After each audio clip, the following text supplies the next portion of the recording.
دوستو جنت کی چوڑائی زمین و آسمان کی وسعت کے برابر ہوگی، اور جنت کے پھل اور بہاریں دائمی ہوں گی، کبھی ختم نہ ہونے والی، اور جنت میں بھوک اور پیاس نہیں ہوگی۔ اہل جنت سونے کے کنگن اور سبز ریشم کے لباس پہن کر تکیہ دار مسندوں پر مزے کریں گے، عقل پر نہ اثر ہونے والی سفید رنگ کی لذیذ شراب پئیں گے۔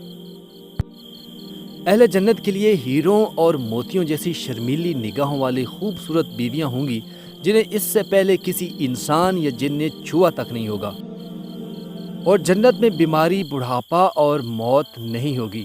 اگر ایک جنتی اپنے کنگن سمیت دنیا میں جھانک لے تو سورج کی روشنی کو اس طرح ختم کر دے گا جس طرح سورج کی روشنی تاروں کو ختم کر دیتی ہے۔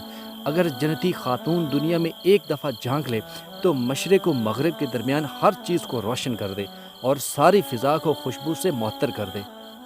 دوستو جنت کے محلات سونے اور چاندی کی اینٹوں سے بنے ہیں، اس کا گارا تیز خوشبو والا مسک ہے، اور اس کے سنگریزے موتی اور یاقوت کے ہیں، اور اس کی مٹی زعفران ہے۔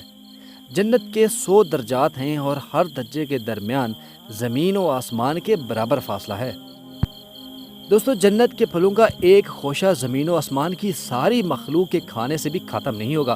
جنت میں ایک درخت کا سایہ اس قدر طویل ہوگا کہ اس کے سائے میں ایک گھڑ سوار 100 سال بھی چلتا رہا تب بھی یہ سایہ ختم نہیں ہوگا۔ جنت میں کمان برابر جگہ ساری دنیا اور دنیا بھر کی تمام نعمتوں سے زیادہ قیمتی ہے۔ حوض کوثر پر سونے اور چاندی کے پیالے ہوں گے جن کی تعداد آسمان کے ستاروں کے برابر ہوگی۔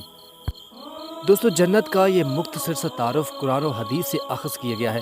اگر یہ ویڈیو آپ کو اچھی لگی ہو تو ویڈیو کو لائک کر دیجیے گا اور چینل کو سبسکرائب کر دیجیے گا، اور ساتھ لگے گھنٹی کے بٹن کو ہلکا سا پش کر دیں تاکہ اس طرح کی مزید اچھی ویڈیوز آپ کو بر وقت ملتی رہے۔ بہت شکریہ۔